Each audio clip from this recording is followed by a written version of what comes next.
इस प्रॉब्लम को सॉल्व करने में हम लोग मिनिमम मैथमेटिक्स का यूज करेंगे और मैक्सिमम फिजिक्स का यूज करने की कोशिश करेंगे। ठीक है, तो देखिए यहाँ पर आपको निकालना है मोमेंट ऑफ इनर्शिया किसका, रिंग और डिस्क का, कब, इंक्लाइंड एक्सिस। अब इंक्लाइंड एक्सिस कौन सा है, तो मान लीजिए ये आपका रिंग है। ठीक है, अब देखिए एक्स वाई प्लेन में है। ठीक, तो इसके सेंटर ऑफ मास से पास होने वाला एक एक्सिस होगा परपेंडिकुलर जेड एक्सिस, राइट। ठीक है, यहाँ से आपको दिख रहा है नाउ, तो हमें इसी जेड के किसी एक एंगल पे, ठीक है, जिस जेड एक्सिस के साथ कोई एक एंगल बना रहा होगा एक्सिस, उसके अराउंड हमें बताना है यहाँ पर moment of inertia. I hope problem clear है। ठीक है, तो आइए इसको सॉल्व करना सीखते हैं नाउ। तो यहाँ पर आपकी रही है जेड एक्सिस और ये ए डैश वो एक्सिस है जो एक एंगल थीटा पे। ठीक है, आपकी रिंग का मास सेम और रेडियस आर है।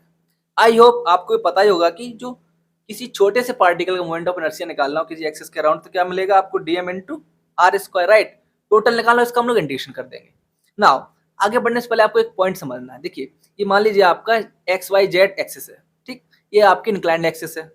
अब देखो ये बहुत सारी पोजिशन ऐसी ले सकती है, हम इसको रोटेट करके देखें ना। अब हम यहाँ पर क्या करेंगे, सिमेट्री का फायदा उठाएंगे। तो जो हमारी रिंग है यहाँ पर वो एक्स वाई और जेड तीनों के अराउंड सिमेट्रिक है, राइट।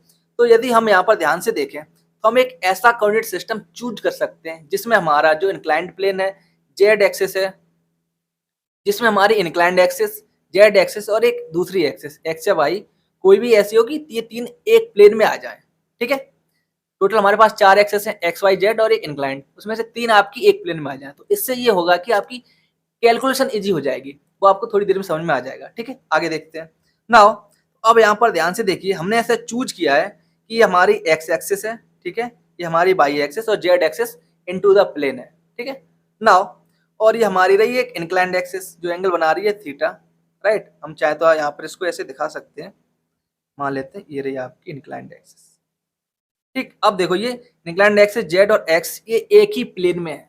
ठीक, तो यहाँ पर क्या होगा, किसी पॉइंट का जो बाई कोऑर्डिनेट है, ठीक, उसकी वैल्यू सेम रहेगी, चेंज होने वाली नहीं है। बट एक्स कोऑर्डिनेट की वैल्यू इस नए एक्सिस के अलोंग चेंज हो सकती है। ठीक, अभी देखते हैं कैसे नाउ।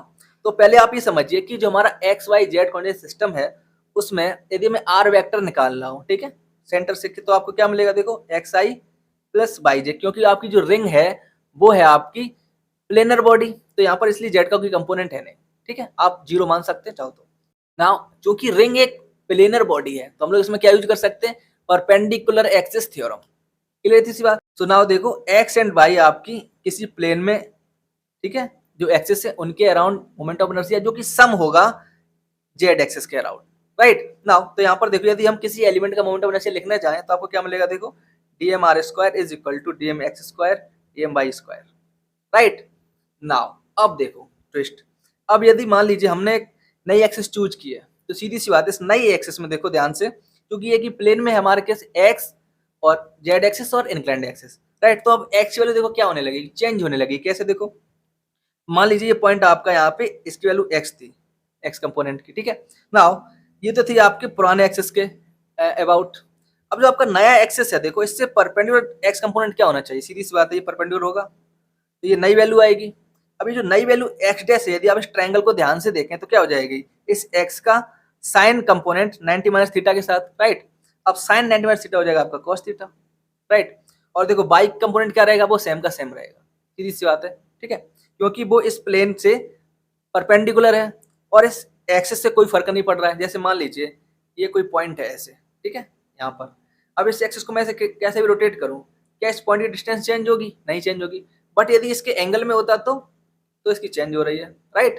तो सिमिलरली आप यहाँ पर एक्स डैश और वाई डैश की वैल्यू को चेंज होते हुए समझ पा रहे होंगे, राइट नाउ। अब इसी वैल्यू को आपको पुट कर देना है नए एक्सिस के अराउंड। तो मान लीजिए नई एक्सिस के अराउंड जो मोमेंट ऑफ इनर्शिया है वो आपका आई डैश है। ठीक है, तो कैसे लिख सकते हैं, देखो सिमिलरली यहाँ पर लिख सकते हैं इस तरीके से, हम लोग पहले ही देख चुके हैं। अब इसमें हमें यहाँ पर एक्स डैश और वाई डैश की वैल्यू पुट करनी है। क्या है, X dash is equal to X cos theta, Y dash is equal to Y, आप इसमें पुट कीजिए। ठीक है, अब देखो थीटा एक कांस्टेंट वैल्यू है तो आपके इंटीग्रेशन से बाहर आ गई और आपको ये दोनों पार्ट मिल गए। अब हम लोग यहाँ पर पुरानी नॉलेज का यूज करेंगे। देखो हमारी जो रिंग थी, ठीक है, सिमेट्रिक है एक्स के अराउंड भी और सिमेट्रिक वाई के अराउंड भी। ठीक, तो इन दोनों का जो मोमेंट ऑफ इनर्शिया सेम होना चाहिए और एक्स एक्सिस के अराउंड प्लस वाई एक्सिस के अराउंड को सम करने पे हमें मिलता है जेड एक्सिस के अराउंड। तो जिससे हमें ये पता चल रहा है कि हम निकाल सकते हैं आई एक्स और आई वाई की वैल्यू क्या हो जाएगी, half of M R square, right, क्योंकि जो एम आर स्क्वायर है वो जेड एक्सेस के अराउंड था। क्लियर थी सी बात। नाउ तो यहाँ पर देखो ये जो कंपोनेंट आपको दिख रहा है ये क्या वाई सेम नहीं है, एक्सेस के अराउंड और ये वाई के अराउंड, तो इसका मतलब है इसकी जगह हम लोग क्या पुट कर सकते हैं, यहाँ पर आ जाएगा आपका half of M R square, right.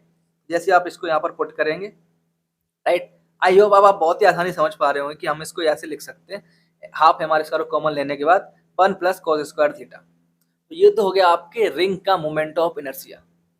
अब यदि डिस्क का पूछा जाए तो आई होप आपको आसानी से ही पता होगा कि जो डिस्क का मोमेंट ऑफ इनर्शिया है वो हाफ होता है रिंग के मोमेंट ऑफ इनर्शिया के, यदि दोनों का मास और रेडियस सेम हो, राइट। तो यहाँ पर देखिए यदि डिस्क होती तो क्या हो जाता है, इसी का हाफ, राइट, बटे 2, तो आपको यहाँ पर 1/4 मिल जाएगा, M square 1 plus cos square theta.